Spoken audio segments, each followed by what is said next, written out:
자, 여러분 안녕하세요. 만나서 반갑습니다. 오늘은 중학교 2학년 능률김 6과 강의를 시작해 보도록 하겠습니다. 자, 6과 The best trip of your life, 너의 인생의 가장 최고의 여행이라고 하는 주제로 우리가 볼 건데요.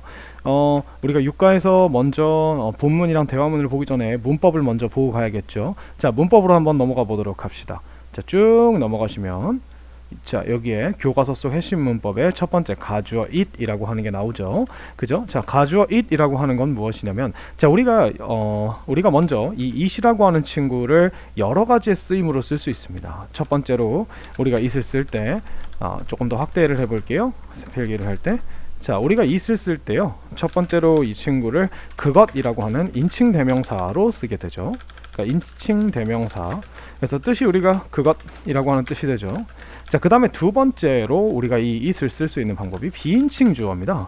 비인칭 주어에서 이 친구는 우리가 뜻이 없고요. 뜻은 없으나 우리가 보통 우리 주변의 상황, 예를 들어 날씨나 거리, 그 다음에 요일, 날짜 등을 우리가 이야기를 할 때, 뭐 명함 이런 것들을 이야기할 때 우리가 이 친구들을 이 비인칭 주어 it을 사용함으로써 주어가 존재하게 해주고, 그래서 우리가 주어가 존재한다는 뜻은 우리가 동사를 넣었을 때 그 주어가 동사한다라고 하는 한다의 느낌으로 해석이 되게 된다는 거거든요. 그래서 명령문처럼 되지 않도록 주어를 넣어서 이렇게 만들어주는 비인칭 주어가 있고요. 자, 그중에 그 다음 세 번째가 우리가 가짜 주어라고 하는 이 가주어입니다. 자, 이 가주어, 그래서 요 세 번째가 요 오늘 배우는 이 it의 신기한 용법 중에 하나고요. 자, 이 가짜 주어는 정말 간단합니다. 자, 여러분들이요, 여러분들이 생각을 해보십시오. 동사라고 하는 것 앞에요, 우리가 들어갈 수 있는 친구, 이 자리가 우리가 주어죠. 그죠? 이 주어 자리에는 우리가 누가 들어갑니까? 명사가 들어갑니다. 그죠? 그래서 우리가 이 명사를 넣어줄 때, 예를 들어 is beautiful, is great 이렇게 했으면 우리가 이 비동사랑 great이 이렇게 있으면 이 비동사 앞에다가 도대체 누가 훌륭하고 위대하고 멋진지를 넣어주죠. 그래서 Tom is great 이런 식으로 넣어준다던가, 아니면은 뭐가 있을까요? The story is great 이런 식으로 우리가 이렇게 명사를 넣어주죠. 자, 근데 우리가 여기다 명사를 넣어줄 때요, 여기서 좋다라고 이렇게 판단을 할 때 이 주어 자리에다가 단순히 텀이라는 사람이나 또 스토리라고 하는 물체 혹은 개념이 아니라 to study English 라고 하는 이런 행동을 넣어줄 수가 있어요. 이런 식으로 to study English, 그죠? 아니면은 우리가 여기다가 사실을 넣어줄 수 있습니다. that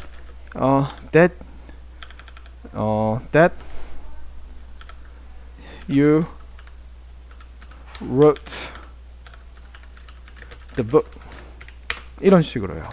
그래서 우리가 이런 식으로 우리가 여기에 잘 보시면 이 명사 덩어리들 안에는 지금 study라고 하는 동사와 wrote이라고 하는 동사가 들어있죠. 근데 하나는 투부정사로 영어를 공부하는 것이라고 하는 그 어떤 행위를 나타내고요. That you wrote the book 이렇게 하면은 너가 썼다는 사실이죠. 썼다는 것, 명사 덩어리죠, 그죠? The book, 그 책을 너가 그 책을 썼다는 것이라는 이런 사실 덩어리. 자, 투부정사로 만든 명사 덩어리는 우리가 행동 덩어리고요. 그리고 우리가 대수로 만든 명사 덩어리는 사실 덩어리죠. 그래서 이런 명사가 들어갔을 경우에 우리가 얘가 주어 자리에 똑같이 들어가는 거예요. To study English is great. 그죠? 영어를 공부하는 것은 멋지다. That you wrote the book. 너가 책을 썼다는 것은 멋지다. 이런 식으로 우리가 넣을 수가 있겠죠. 근데 이렇게 되면 우리가 여기서 문제가 하나가 발생합니다. 어떤 문제가 발생해요? 주어가 너무 길어요. 그래서 내가 이 문장의 결론을 못 보게 돼요. 결론을 못 보게 됩니다. 이런 식으로.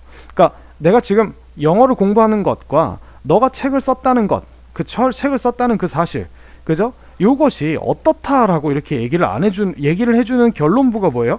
이게 바로 이 동사 덩어리예요. 이 동사 덩어리가 뭐다?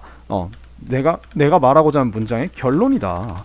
근데 미국 사람들은요, 주어가 너무 길어지면 어떻게 돼요? 결론이 나중에 나오죠.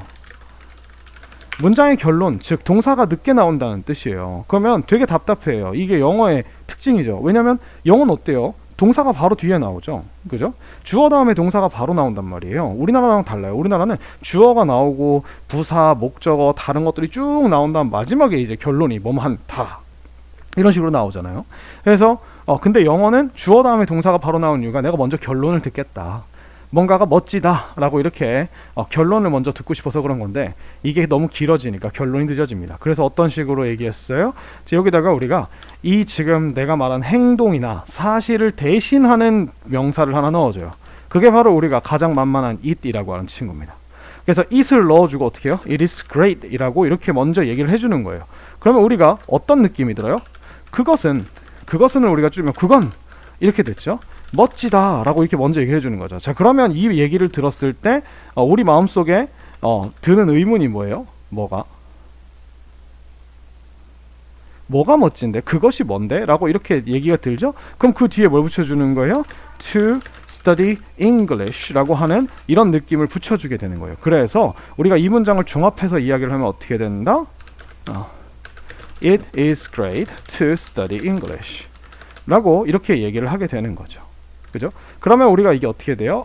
그것은 멋지다. 근데 여러분 이렇게 문장이 딱 나왔을 때 그것이라고 하는 게 만약에 대명사, 우리가 아까 봤던 인칭 대명사라면 얘가 가리키는 대명사의 조건은 무조건 앞에 나와 있어야 돼요.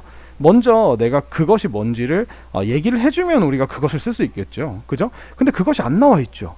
그러니까 그것은 멋지다 라고 일단 해석은 해놨는데 이 그것이 안 나와 있으니까 뭐지 하고 가다 보니까 여기 뒤에 이런 덩어리가 있다. 행동 덩어리가 있다.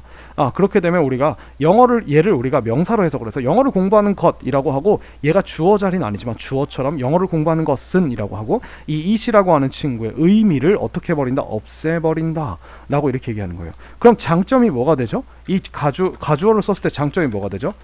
가주어의 장점, 결론이 먼저 나온다는 겁니다.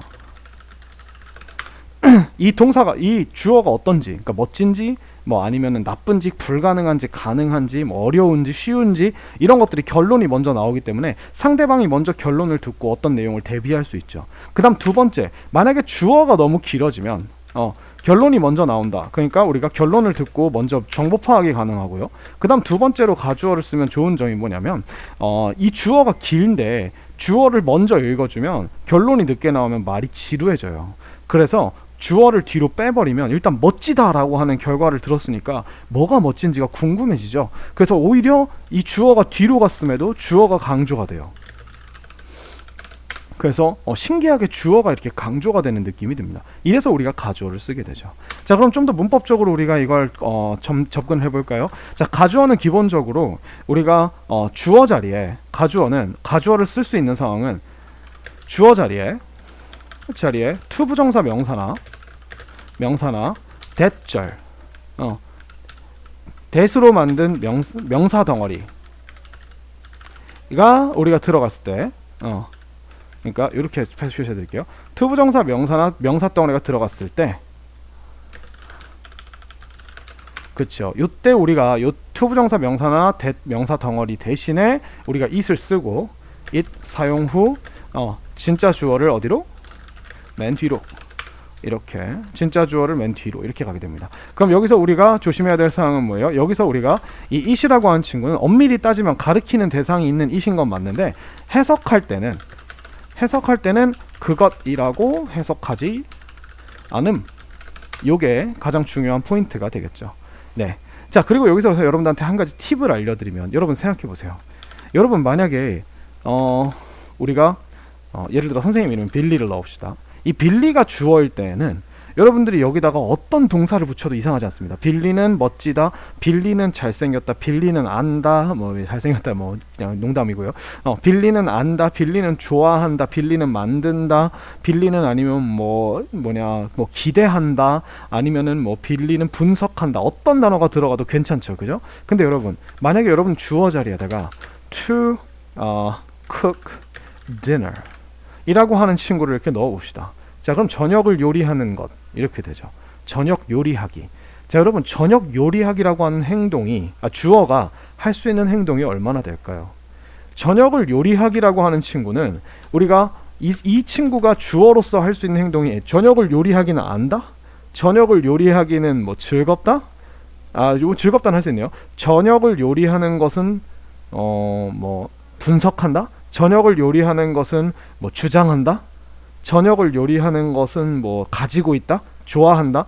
여러분들 이 문장에 이렇게 우리가 행동을 명사화시키거나 사실을 명사화시킨 친구가 나오면 이 친구가 할 수 있는 행동이 동사가 제한이 돼버려요. 그래서 이 가주어 문장은요, 거의 대부분 동사가 전부 다 뭐냐면 이 주어를 소개해 주는 거예요. 그러니까 이 저녁을 요리하는 것이라고 하는 게 이 행동이 어떻다라고 이렇게 서술하고 설명해 주는 비동사 플러스 보어에 이런 문장이 나올 수밖에 없는 거예요. 왜? 주어가 뭐니까? 주어가 행동 혹은 사실이기 때문에 이 행동이나 사실을 명사화시킨 거기 때문에 얘네들은 사람이 아니기 때문에 어떤 행동을 할 수 있는 뭐 지성체가 아니잖아요. 그죠? 뭐 자기 스스로 의지대로 움직여서 뭐 행동을 하는 게 아니잖아요. 그렇기 때문에 우리가 이 비동사 뭘 하는 거예요? 주어가 어떻다고? 주어가 뭐뭐 하다라고 설명해주는 이 비동사밖에 나올 수가 없는 거죠. 그래서 여러분들이 가주어가 들어간 대부분의 문장은 거의 90% 이상이 다 비동사가 들어있습니다. 그래서 그 행동이나 사실이 어떻다라고 판단을 하는 문장이 보통 나올 수밖에 없어요. 그러니까 저녁을 요리하는 것은 멋지다, 아니면 어렵다, 가능하다, 아니면 불가능하다, 이런 식으로 전부 다 비동사가 들어가거나, 아니면 저녁을 요리하는 것은 어려워 보인다라고 하는 비동사에 비슷한 보어를 받는 뭐 감각동사라고 하는 이런 친구가 들어가거나, 그죠? 이렇게밖에 우리가 쓸 수 없다는 거죠. 이게 우리가 가주어라고 하는 문법을 다룰 때 반드시 알아야 하는 하나의 어쩔 수 없는 언어적인 특성입니다. 언어가 이래요. 주인공은 행동을 하는 주체인데, 근데 알다라고 하는 행동 자체를 얘는 할 수가 없어요. 누가? 저녁을 요리하는 것이라는 행동은 사람이 아니기 때문에 알다라고 하는 어떤 지능적인 행위를 할 수가 없는 거죠. 그죠? 그래서 언제나 늘 비동사와 그 비동사에 딸려 있는 보어, 이걸 설명하는 단어가 나오게 됩니다. 그러니까 여러분이 가주어 문장을 볼 때마다 it is, it was, 아니면은 뭐 it is 이런 식으로 계속 나오는 거예요. 아시겠죠? 그래서 가주어, 그죠? 결론이 먼저 나오게, 즉 결론이 뭐예요? 아까 동사였죠? 그 다음에 주어가 강조된다. 오히려 뒤로 가 결론을 먼저 들으니까 어렵다, 뭐가 어려운지 궁금해지죠? 불가능하다, 뭐가 불가능한지 궁금해지잖아요. 그죠? 그러니까 주어가 오히려 뒤로 가는데 강조된다. 그래서 문법적으로는 주어 자리에 투부정사명사나 대명사덩어리일 때, 자 여기서 조심할 것도 하나 있어요. 동명사는 가주어를 쓰지 않습니다. 동명사는 가주어 안 써요.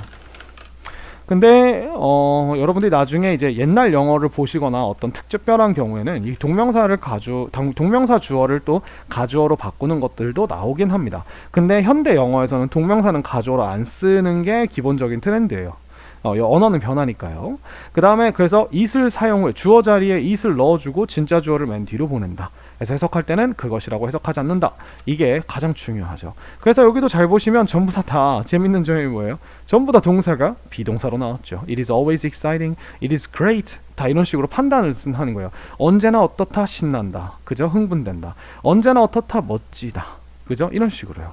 그러면 우리가 뭐가 멋진지 앞에 안 나와 있잖아요. 그죠? 주어진 정보가 아무것도 없죠. 그것이 가리키는 게. 그럼 이거는 절대적으로 뒤에 나와 있는 이 투부정사로 만든 이 명사 덩어리가 이게 바로 진짜 주어가 되는 거죠.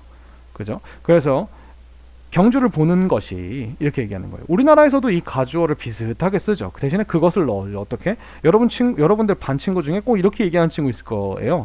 야, 그거 진짜 어렵더라. 그거 진짜 어렵더라. 이런 식으로요. 그거 진짜 어렵더라. 그게 뭔데? 그거 영어 단어 외우는 거. 이렇게 얘기하면 이제 뒤에 영어 단어를 외우는 것이라고 하는 이 행동이 원래 주어인 거죠. 그게 어려운 거죠. 그죠? 근데 주어를 뒤에 말해주고 그것으로 대신해가지고 우리나라에서는 그것을 그냥 쓰거든요. 가주어를 만들 때. 그래서 이렇게 얘기하는 경우, 그죠? 이런 경우가 우리가 한국어식 가주어라고 생각하시면 될 것 같아요. 그거 진짜 멋지다. 뭐가 멋진데? 주어부터 얘기해. 이런 식으로 얘기할 수 있는 거죠. 그죠? 그래서 이런 식으로 쓰는 겁니다. 자, 그럼 밑에 있는 설명을 조금 더 보도록 할게요. 자, 여러분 밑에를 보시면 이제 우리가 주의해야 할 부분들이 있는데, 가주어 it은 특별한 의미가 없는 형식적 주어다. 그러니까 의미가 없다라는 겁니다. 그러니까 형식적인 주어이라는 게 무슨 말이냐면, 어쨌든 우리가 이 진짜 주어를 뒤로 보내면 주어 자리가 비게 되니까 영어는 순서가 중요하잖아요. 그래서 이 주어 자리를 채워줄 필요가 있다는 거예요. 그래서 이 뒤에 있는 이 진짜 주어를 가리키는 어떤 무언가 그 가리키는 명사가 필요하기 때문에 그 명사의 자리를 채워 넣기 위해서 그냥 진짜 그냥 문법적으로 어떤 순서 때문에 집어넣은 주어다 라고 하는 게 이 형식적인 주어라는 거예요. 그래서 그것이라고 해석하지 않는다 라고 하는 게 되게 중요하겠죠. 그래서 진주어를 문장의 주어로 해석한다. 그래서 it is good 이라고 이렇게 to exercise regularly 이렇게 나오면 그것은 을 빼고 그냥 좋다 라고 해석해 주시고 규칙적으로 운동하는 것은 이렇게 이런 식으로 은을 붙여주시면 돼요. 아시겠죠? 자, 그 다음에 to 부정사에서 또 중요한 게 뭐냐면 의미상의 주어입니다. 자, 의미상의 주어라고 하는 건 무엇이냐면요. 자, 여러분들 우리가 이 to 부정사 우리가 주어라고 하는 개념은요. 여러분들 행동을 하는 주인공이죠. 행동을 하는 주체라고 해볼까요? 그죠? 이게 행동을 하는 주체라고 하는데, 자, 다시 한번 뒤집어 생각해 보면, 여러분들, 모든 행동에는 반드시 주어가 필요합니다. 무슨 말이냐면, 우리가, 라고 이렇게 얘기를 한다면, 안다 라고 얘기를 한다면, 이 안다라고 하는 행동은 반드시 누가 안다, 그러니까 이 사람이 없으면 안다라고 하는 행동은 절대 일어날 수 없어요. 자, 다시 한 번 더 좀 더 쉽게 얘기해 드릴까요? 축구를 한다 라고 하는 이 행동은요, 우리가 주어가 없으면 주어가 없으면 우리가 이 행동이 일어날 수 있을까요?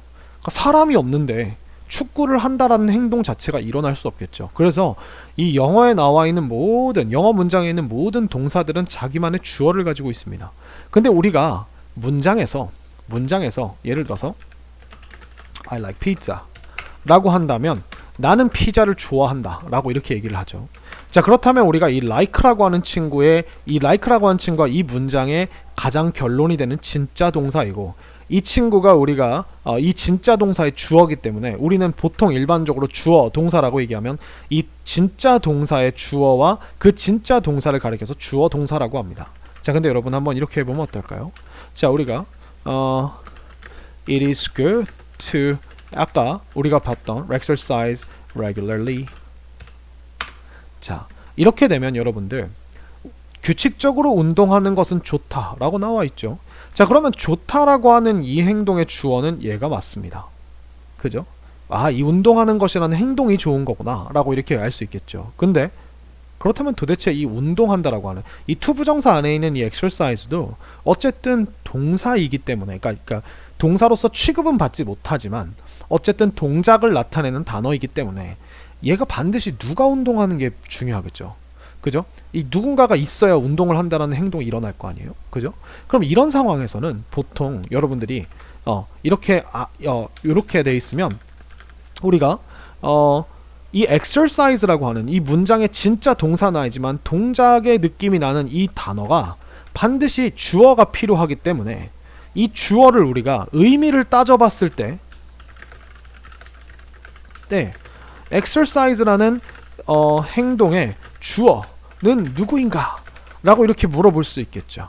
그래서 우리가 이 친구의 의미를 따져봤을 때 나오는 그 주어를 의미를 따져봤을 때 나오는 주어다라고 해서 뭐라 한다? 의미상의 주어라고 이야기를 합니다.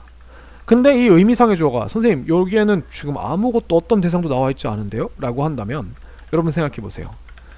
규칙적으로 운동하는 것은 좋다 라고 이렇게 얘기한다면 이 운동하는 것 도대체 누가 규칙적으로 운동하는 게 좋은 걸까요? 이걸 우리가 이렇게 의미상의 주어를 찾을 수 없을 때는 눈치코치를 사용을 하는 겁니다. 눈치코치를 사용해서 당연히 여러 가지가 될 수 있지만 이 말을 듣는 당신, 너일 수도 있고요. 그죠? 아니면 그냥 이거는 어떤 규칙적으로 운동하는 건 좋다라고 하는 건 이 세상 모두에게 해당하는 말이기 때문에 그냥 일반적인 사람들, 그죠? 이렇게 우리가 이 의미상의 주어가 나와 있지 않을 때에는 이런 식으로 일반적인 사람들이나 이 말을 듣는 너다라고 이렇게 넘겨집어서 생각을 해주는 거예요. 그렇다면 표시는 되어 있지 않지만 우리가 이런 것들을 뭐라고 한다? 의미상의 주어라고 이렇게 불러준다는 겁니다. 자, 근데 이런 일이 생겨요. 자,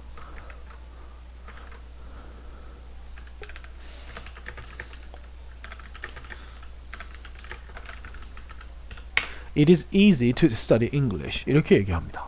자, 쉽다 라고 얘기를 했어요. 뭐가요? 영어를 공부하는 것이. 이렇게 얘기했어요. 정말? 영어를 공부하는 것이 쉽다고? 야, 나는 영어를 공부하는 게 어려운데? 자, 이렇게 되면 우리가 이 말이 영어를 공부하는 것은 쉽다 라고 하는 말이 모두에게 적용되는 말이 아닐 수도 있죠. 그럼 우리가 이 study라고 하는 행동에 특별한 주어를 나타내주고 싶어요. 근데 이게 문장의 진짜 주어는 아니에요. 왜? 문장의 진짜 주어는 쉽다라고 하는 거의 주어는 이 덩어리 자체이기 때문에 이 study라고 하는 친구, 행동의 의미만 주어주고 싶어요. 이때 우리는 이 study가 이 문장 속에서 to와 결합되어 있는 형태일 때 이 to 앞에다가 이 for이라고 하는 친구를 넣어서 주어를 설정해 줍니다. 그래서 이렇게요. for me, for Billy 이렇게요. 자, 그러면 우리가 어떻게 돼요? 쉽다라고 하고서 빌리를 위해서가 아니라 이게 빌리가 라고 이렇게 해석됩니다. 자, 그래서 빌리가 영어 공부를 하는 것은 쉽다라고 이렇게 얘기를 해줄 수가 있죠. 그죠? 그래서 이 for이 가지고 있는 느낌이 뭐냐면, 야, 이 사람을 위해서는 이 행동이 참 쉽다. 이 사람을 위해서는 이 행동이 쉽다. 즉, 이 사람에게란 뜻이에요. 그러니까 빌리에게 영어를 공부하는 것은 쉽다라고 한다면 이 영어를 공부하는 행동이 결국 누가 하는 거죠? 빌리라는 사람이 하는 거죠. 그래서 이걸 우리가 빌리에게 영어 공부를 하는 것이 쉽다 해서 조금 더 가서 이 행동의 이 스터디의 주어처럼 해석을 해서 빌리가 영어 공부를 하는 것은 쉽다 이렇게 해줍니다. 그럼 여러분 잘 보세요. 잘 보세요. 여러분들 은는이가가 들어가면 주어라고 하죠. 그러면 여러분들 이게 문장의 주어라고 생각을 해서 영작을 할 때 빌리를 주어 자리에 넣어준다? 그러면 여러분 이 빌리가 진짜 주어 자리에 들어가 버리면 진짜 동사가 뭐예요? 쉽다죠. 그럼 빌리는 쉽다예요? 제가 쉬운 사람이었습니까? 아니죠. 여기서 이상함을 느껴야 된다는 거예요. 여러분들 이게 문장의 진짜 주어인지 보려면 진짜 동사를 이어붙여서 한번 생각해 보시면 돼요. 빌리가 쉽다? 전혀 안 쉽죠. 그리고 뭐가 쉬운 거죠? 영어 공부하는 것이 쉽죠. 아하, 그럼 주어가 영어 공부하는 것이 돼야겠네요. 그죠? To study English. 영어를 공부하는 것은 is easy. 이렇게 해주는 거죠. 근데 누가 공부하는 거요? 빌리가요. 그죠? 그럼 이 빌리라는 대상을 우리가 이 친구 앞에 원래 붙여줘야 되는데 이런 경우에는 우리가 이렇게 써주면 되겠죠. It is easy for Billy to study English 라고 이렇게 얘기를 해주면 되겠죠. 그렇죠? 그러면은 우리가 얘가 반드시 이 의미상의 주어는 행동보다 앞에 있어야 돼요. 그러니까 우리가 to study라고 하는 것 앞에다가 항상 넣어줘야 됩니다. 아시겠죠? 그래서 이런 식으로 우리가 쓰신다고 생각하시면 될 것 같아요. 그러면 우리가 이 행동의 주어를 잡아줄 수 있다. 의미상의 주어입니다. 근데 여러분 이 의미상의 주어가요. 이 for, 그래서 우리가 이 to 부정사의 의미상의 주어는요. 이렇게 for로 나타내기도 하지만 of로 나타내기도 합니다. 자, 그렇다면 이 for과 of의 차이가 무엇이 있는지 잠깐 간단하게 보도록 할까요? 자, 여러분들 생각해 보십시오. It is easy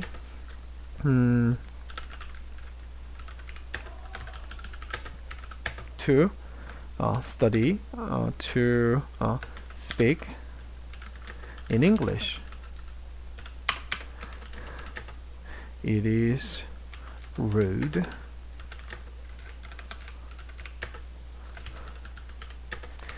to say bad words. 자, 여러분 생각해 보세요. 자, for이라고 하는 건 아까 누구누구에게란 느낌이었어요. 그러니까 영어를 공부하는 것이라는 행동이 자, 여기 잘 보세요. 여기 보시면 easy라고 하는 형용사가 나오고 rude라는 형용사가 나오죠. 그죠? 결국 이 행동이 빌리에게 쉽다라고 말을 이렇게 한다면 결국 진짜로 쉬운 건 여기서 빌리일까요? 영어를 말한다는 행동일까요? 빌리는 쉬운 사람이 아니죠. 이 easy가 어디 달라붙죠? to speak이라고 하는 행동을 설명해 주는 거죠. 그죠? 그러니까 잘 기억하세요. 여기서 우리가 사람과 행동이 나올 텐데 easy라고 하는 단어는요. 사람한테 붙이기보다는 이 행동이 쉬운 거예요. 누구에게? 빌리에게. 이렇게 됩니다. 근데 여러분 rude는 무례한이란 뜻입니다. 여러분 행동이 무례할 수 있나요? 그러니까 행동으로 인해 무례한 감정이 생기게 할 수는 있지만 행동 자체가 무례하다고 얘기할 수 있나요? 야, 빌리는 무례해. 이건 괜찮죠. 그죠? 야, 수영하기는 무례해. 우리가 수영하기가 사람인가요? 우리가 이 rude라고 하는 행동은요. 엄밀히 따지면 사람의 성격을 나타내는 말이에요. 그렇기 때문에 행동에다가 이렇게 이어질 수가 없다는 뜻입니다. 그래서 나쁜 말을 하는 것은 여기서 of를 붙여주게 되면 무슨 일이 벌어지죠? 이 of가 가지고 있는 뜻이 뭐예요? 이 뒤 앞에 나와 있는 이 대상이, 원래는 명사여야 되지만 이 대상이 of 뒤에 나와 있는 애에게 속해 있다라는 뜻이에요. 그러니까 이 무례함이라고 하는 걸 우리가 생각해 봤을 때, 무례함은 이 행위 자체가 무례한 건 아니고 그 행위를 한 빌리라고 하는 인간에게 무례함이 속해 있다라고 이야기를 해야 된다는 거예요. 그죠? 그래서 우리는 이런 경우에, 자, 이렇게 우리가 판단을 내리는 형용사에 사람의 성격을 우리가 나타내는 말, 이렇게 얘기를 했을 때, 말이나 사람에 대한 판단, 이런 걸 나타내는 말이 올 때는 사람에게 붙여줘야 되기 때문에 얘가 빌리라고 하는 인간의 무례함이다 라고 이렇게 얘기를 해줘야 돼서 for이 아니라 of를 쓰게 됩니다. 아시겠죠? 그래서 여기에 어떤 단어가 나오는지 보고 이 단어가 행동을 설명해주는 말인지 사람을 설명해주는 말인지에 따라서 우리가 행동을 설명해주면 그 행동이 빌리라는 사람을 위해서는 참 쉬운 행동이다. 빌리라는 사람에게는. 근데 무례한이라고 하는 건 그런 행동을 한 빌리가 무례하다라고 이렇게 얘기를 해야겠죠. 그래서 우리가 해석이 각각 어떻게 돼요? 쉽다. 빌리가 영어로 말하는 것은 쉽다. 무례하다. 빌리는 나쁜 말을 하다니, 이렇게 됩니다. 그죠? 나쁜 말을 하다니 이런 식으로 갑자기 약간 해석이 바뀌죠. 그런 나쁜 말을 하다니 빌리는 참 무례하구나, 이런 식으로 얘기하게 됩니다. 그래서 of와 for를 구분하는 문제, 굉장히 가주어에서 많이 나오는 문제입니다. 이거 그래서 별표 2개 쳐놓으셔야 돼요. 별표 2개 이렇게요. 아시겠죠? 그리고 밑에는 참고로 아까 제가 말씀드렸던 이세 다양한 쓰임이죠. 그래서 이렇게 해서 우리가 가주어를 봤습니다. 자, 가주어 문법에서 주의할 거 다시 한번 알려드릴게요. 자, 가주어 문법에서 우리가 주의할 것은 첫 번째, 여러분들이 가장 많이 보게 되는 문제가 뭐냐면 주어 자리에 it이 어떤 쓰임인가를 구분하는 문제가 가장 많이 나와요. 그래서 여러분들이 이 it을 보고서 예를 들어 it is easy라고 한다면 이 it이 일단 가리키는 게 없죠. 이렇게 첫 문장이 이렇게 나와버리면 그러면 이건 무조건 가주어입니다. 반드시 뒤에 뭐가 있을 거예요? to 부정사가 있을 거예요. 그래서 얘를 확인하시고 그 다음에 이 it이 이 it에 대한 설명이 어떤 행동에 대한 설명이 되기 때문에 반드시 뭐가 나온다? 판단이 나온다. 쉽다, 어렵다라고 하는 이런 느낌의 판단이 나온다. 요게 세 가지가 요 두 가지가 판단과 투부정사 두 가지가 만족이 되면 가주어라고 확신하셔야 됩니다. 근데 만약 이렇게 나온다면 it is a rock 이렇게 나온다면 이건 바위다. 여기서 그것이라고 하는 건 사실이 아니죠. 왜냐면 지금 뭐라 그랬어요? 바위라고 얘기를 했죠. 바위라는 명사라고 얘기했다는 건 이 it도 사실이 아니라 사실이나 행동이 아니라 어떤 하나의 물체라고 하는 거예요. 그러면 이거는 그것이라고 하는 어떤 물체를 정확하게 가리키는 대명사가 되겠죠. 그죠? 그렇기 때문에 얘는 가주어가 아니게 된다. 이런 식으로 우리가 판단을 하는 그런 문제가 나오고요. 두 번째, 의미상의 주어에서 의미상 주어를 써줄 때 의미상의 주어의 첫 번째 위치, 투부정사 앞에 위치시켜준다. 그 다음에 또 뭐가 있다? 위치와 그 다음에 of인가 for인가 구분하기. 그래서 선생님이 of는 아까 뭐라 그랬죠? 사람에 대한 판단, 사람의 성격이나 이런 거에 대한 판단을 얘기할 때는 of를 써주세요. 그래서 rude나 아니면은 뭐 kind, nice도 우리가 사람한테 쓰면 친절하냐 뜻이거든요. friendly, 그죠? 이런 식으로 이런 단어들 써주는 거. for는 뭐예요? 사람에 대한 이거는 우리가 사람에 대한 판단을 할 때고, 이 for는 뭐예요? 행위에 대한 판단. 즉 투부정사에 나와 있는 그 행동에 대한 판단이 되면 for를 쓴다. 의미상의 주어에서 이렇게 얘기를 나누었습니다. 그래서 이 두 가지를 조심하시면서 여러분들이 이걸 풀어보실 수 있겠고요. 자, 다음으로 넘어가 볼까요?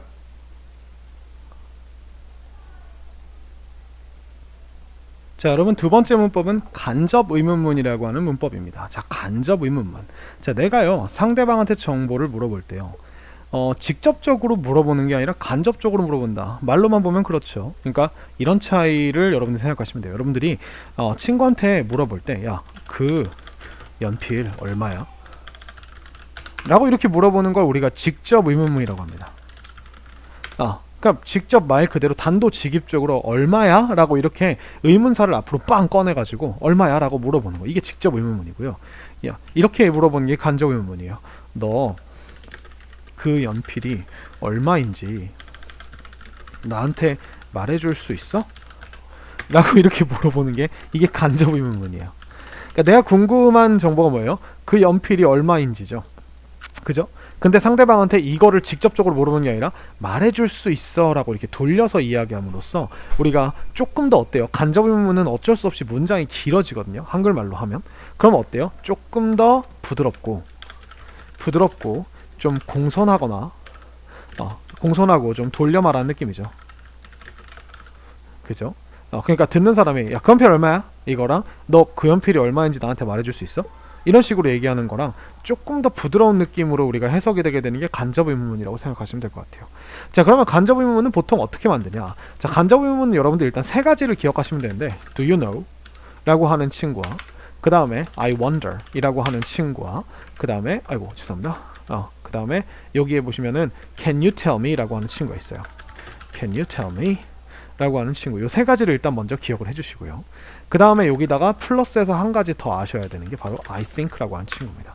자, 일단 Do you know라고 하는 건요, 우리가 너는 아니? 라고 하는 느낌이고, I wonder는 이건 뭐 의문문은 아니지만 궁금하다라고 하는 뜻이기 때문에 궁금하다라고 말하는 친구한테는 보통 답을 이야기해주죠. 그죠? 그 다음 Can you tell me는 나한테 말해줄 수 있어? 라고 하고 보통 여기에 무엇을이 들어가게 되죠. 그죠? 그래서 이 자리가 무엇을의 자리인데 이 무엇을의 자리에다가 여러분 얘가 여기가 무엇을의 자리라고 하는 건 다 목적어 자리라는 거죠. 그죠? 이 목적어 자리에다가 명사를 집어넣어 주면 돼요. 선생님 그럼 명사를 어떻게 집어넣죠? 자, 내가 선생님 이게 왜 간접 의문문이랑 연관이 있는 거죠? 라고 한다면 미안해요. 이거 I think가 아니라 do you think예요. do you think? 자, 여러분들이 물어보고자 하는 문장이 있을 겁니다. 예를 들어서 아까 얘기했던 How much is the ticket? 이라고 하는 의문문을, 이 직접 의문문을 여러분들이 이 세 가지 중에 하나를 선택을 하셔서 여기다가 이 얘를 명사화 시켜서 만들어서 넣어주시면 간접 의문문이 됩니다.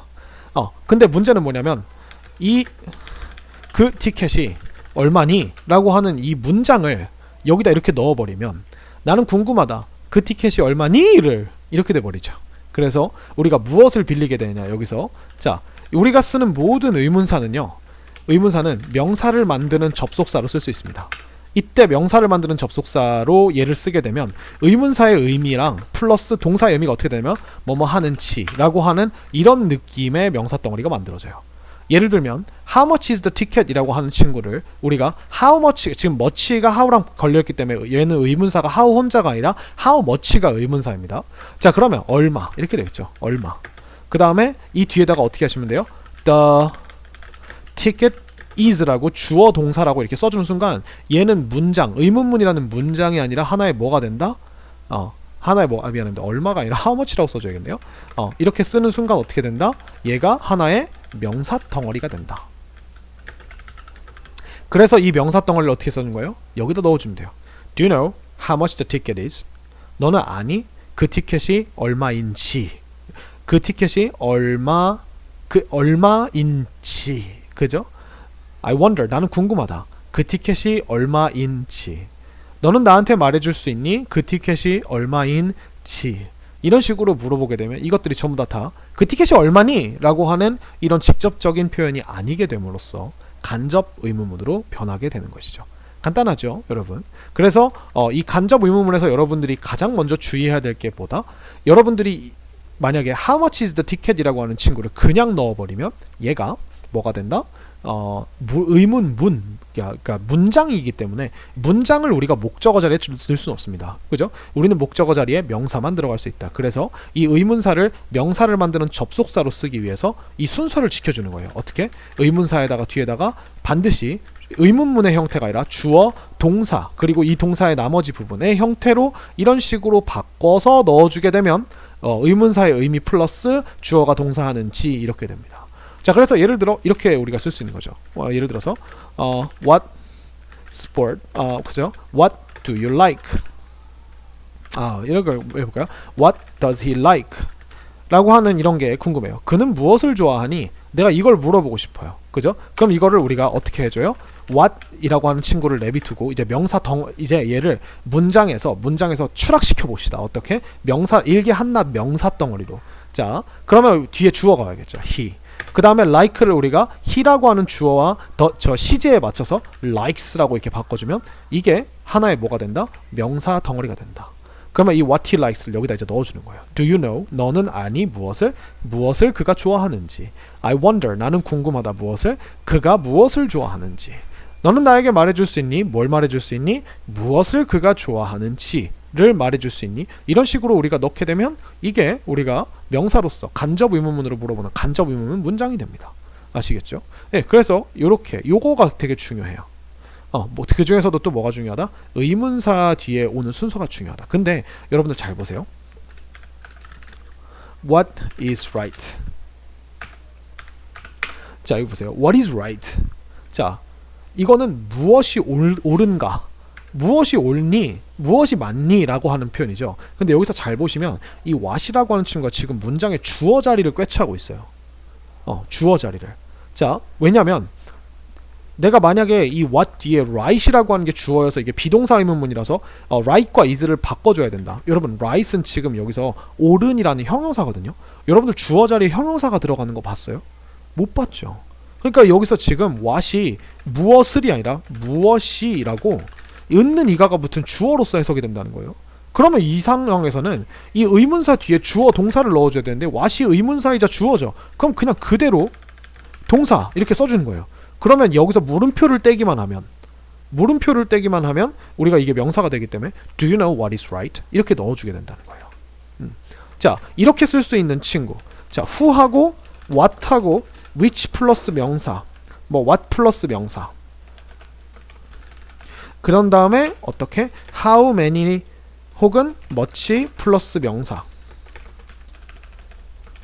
라고 하는 친구들이 이 친구들이 who는 누구기 때문에 결국 사람 이름을 말해야 되기 때문에 얘가 명사를 대신할 때 주어를 대신하는 경우가 있고요.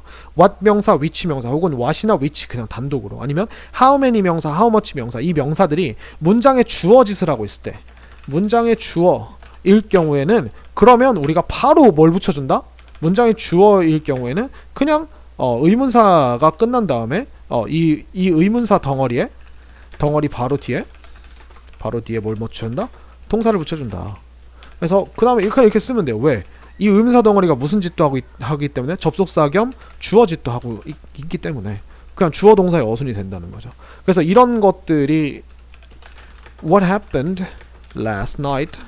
이런 것들이 나왔다고 쳐봅시다. 여러분들이 무슨 일이 벌어졌습니까? 지난밤에 이렇게 얘기를 한 거죠. 그럼 무슨 일이라고 하는 이게 happen한 주어죠. 그죠? 그러니까 주어가 궁금한 거죠. 이런 경우에는 우리가 얘가 주어고 얘가 동사기 때문에 여기서 그냥 뭘 한다? 물음표를 떼고 이 친구를 어떻게 한다?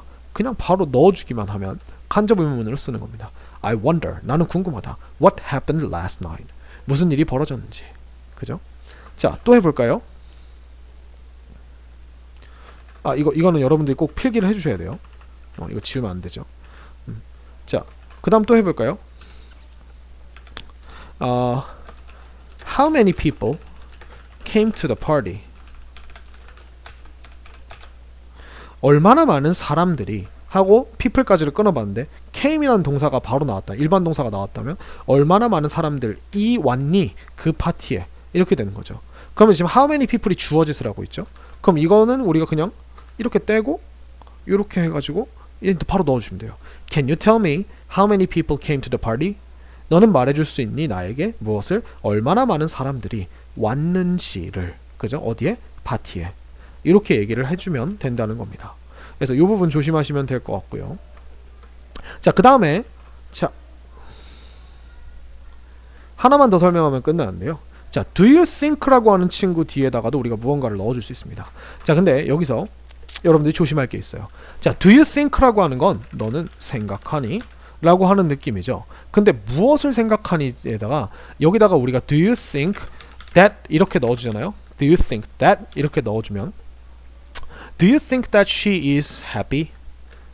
이렇게 하면 우리가 이 that으로 만든 명사 덩어리는 그녀가 행복하다 라고 하는 게 사실이라고 생각하니 안 하니? 라고 이렇게 물어보는 거기 때문에 yes나 no를 물어보는 문장이 됩니다.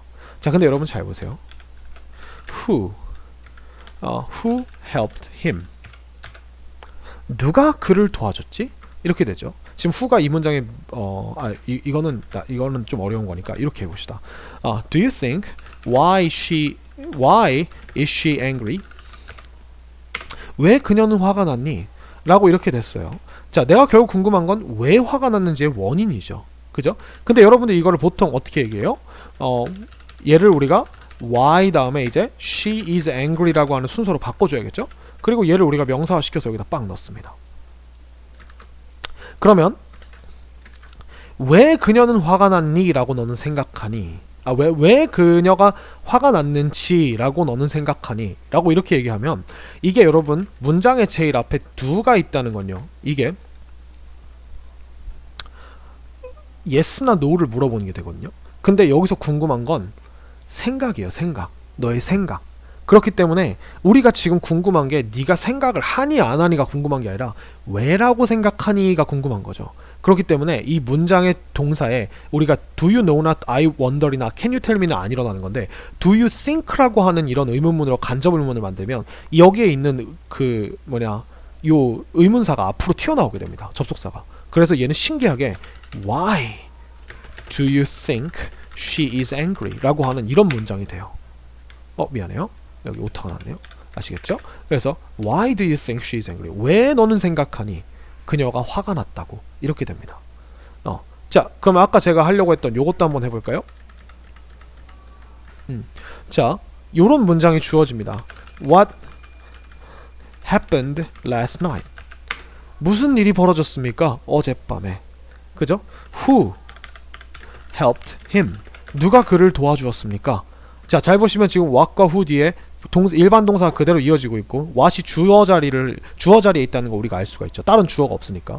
자, 그러면 얘는 그냥 물음표만 딱 지우고 들어가면 되죠. 근데 이 what이 앞으로 나가게 됩니다. 그래서 what do you think happened last night? 이런 문장이 생기게 되는 거예요. 그러면 무엇이 너는 생각하니 벌어졌다고 last night 어젯밤에 이렇게 되는 거죠. 그 다음에 저 who도 앞으로 보내볼까요? Who do you think helped him? 이게 문장이 되게 이상해 보이지만 이게 맞다는 거예요. 그래서 여러분들은 이 do you think와 나머지 덩어리를 이렇게 분리해서 보실 줄 알아야 된다는 거예요. 누가 너는 네 생각에는 그를 도왔다고 생각하니? 그죠? 누가 그를 도왔다고 너는 생각하니? 이렇게 생각하시면 되죠. Who do you think helped him? 그죠? 이렇게 됩니다. 그래서 동사가 뭐일 때? think일 때. 자, 이 think와 비슷하게 쓰이는 친구들도 마찬가지의 효과가 일어나는데 바로 guess나 believe나 아니면 suppose라고 하는 단어가 있습니다. 자, 여기서 guess는 우리가 추측하다인데 이 추측하다라는 것도 결국 생각을 통해서 하는 행동이기 때문에 생각하다랑 똑같고요. believe도 우리가 믿다이기 때문에 믿는다라고 하는 건 그 생각이 맞다라고 생각을 한다는 거기 때문에 생각하다고요. suppose도 가정하다, 예상하다라는 뜻이기 때문에 결국 이 친구도 우리가 생각하다라고 하는 행동과 비슷한 맥락을 가지고 있어서 여기다가 do you guess, do you believe, do you suppose라고 하는 말이 들어가면 우리가 똑같이 이렇게 의문사가 앞으로 튀어나오는 그런 일이 일어나게 됩니다. 아시겠죠? 네, 그래서 이렇게 됐습니다. 그 다음에 마지막으로 여기에는 나와 있지 않지만 여기 마지막에 나와 있는데 만약에 여러분들에게 아까 우리가 봤던 얘네들 중에서 그죠? 여기서 얘는 안 쓰고요. 요 친구들 중에서 만약에 여러분한테 의문문이 주어졌는데 Can you help me? 라고 하는 이런 말이 주어졌다고 생각을 해봅시다. 그러면은 얘는 지금 의문사가 없죠. 그 말은 무슨 말이냐면 얘는 누가 언제 어디서 어떻게 왜 무엇을 이라고 하는 이 정보가 중요한 게 아니라 너가 나를 도와줄 수 있는지 없는지라는 여부를 물어보겠다는 거죠. 그러면 얘를 우리가 명사로 만들 때 You can help me라고 일단 순서를 정해놓고 이렇게 얘를 그냥 이 상태로 이 뒤에다가 넣어버리면 무슨 일이 벌어지냐면 너는 말해줄 수 있니? 너가 나를 도와줄 수 있다는 사실을 말해줄 수 있니? 이런 식이 돼버려요. 왜냐하면 여러분들이 이걸 그냥 넣어버린다는 건 여기 앞에 지금 명사를 만들어주는 대신한 접속사를 생략을 해서 명사 덩어리로 만들어줬다는 거기 때문에 여기에 문장이 들어갈 수는 없잖아요. 그러니까 이게 명사 덩어리라고 하는 의미이기 때문에 이 대시 들어간 명사가 되고 그래서 너가 나를 도와줄 수 있다라는 사실을 말해달라 라고 하는 약간 답정너 같은 말도 안 되는 말이 됩니다. 그렇기 때문에 여기서는 여부를 물어봐주는 접속사를 붙여야 돼요. 바로 그게 누구다? 여러분들이 알고 있는 인지 아닌지를 만들어주는 whether이나 if라고 하는 친구를 넣습니다. 보통은 일상생활에서는 if를 많이 쓰는 것 같아요. 이렇게 해서 이렇게 네모칸을 만들어서 얘를 이렇게 팍 넣어주면 Can you tell me if you can help me? 너 나한테 말해줄 수 있어? 너가 나를 도와줄 수 있는지 없는지를 그죠? I wonder. 나는 궁금하다. If you can help me. 너가 나를 도와줄 수 있는지 아닌지. Do you know whether you can help me? 너는 네가 근데 이거는 좀 이상하죠. 너한테 물어보는 건데. 그죠? 그래서 요거는 좀 상황에 따라서 좀 이렇게 못 들어가는 것도 있긴 해요. 어쨌든 여러분들에게 의문사가 없는 의문문이 주어진다. 그러면 우리가 얘를 명사 덩어리 만들 때는 절대로 that이라고 만들지 말고 if나 whether이라고 하는 친구로 만들어라.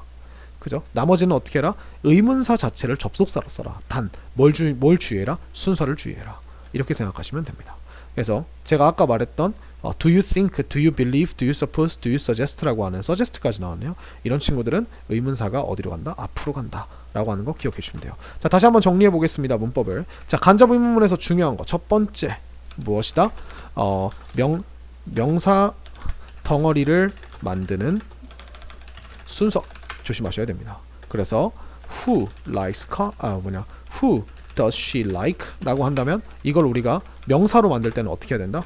의문사는 그대로 냅두세요. 근데 주어 동사의 어순으로 바꿔줘야 된다. 여기서 우리가 요렇게 그래서 우리가 이렇게 끊었을 때 요 뒤에 순서가 이렇게 의문문의 순서가 아니라 주어 동사의 순서인가?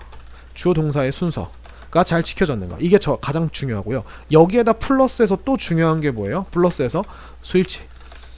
우리가 주어 동사를 만들기 위해서 가끔 does를 그냥 없애버린 친구들이 있어요. 여러분 does를 없앴다는 건 이 does에 있는 s가 다시 원래 자리인 문장의 동사 like로 돌아가야 된다는 걸 의미합니다. 그렇기 때문에 여기서 어떤 일이 발생합니까? 이렇게 s가 여기 does에 있는 이 s가 일로 돌아가야 된다는 거예요. 아시겠죠? 그래서 이렇게 수일치까지를 잘 보시는 거. 이게 하나고요. 그 다음에 두 번째로 나오는 게 뭐예요? 두 번째로 중요한 게 얘를 의문사가 없는 의문문을 명사로 만들 때 if와 whether를 반드시 붙인다. 왜냐하면 의문사가 없는 의문문은 what이나 when이나 where, why, how가 아니라 how나 why가 아니라 내가 궁금한 게 뭐예요? 여부를 묻는 거기 때문에 여부를 묻는 명사 덩어리인 with와 whether 덩어리를 만들어야 주어가 동사 하는지 안 하는지라고 하는 이런 느낌이 되게 된다. 라고 하는 거고요. 세 번째, 그 다음 많이 나오는 게 뭐예요? Do you think?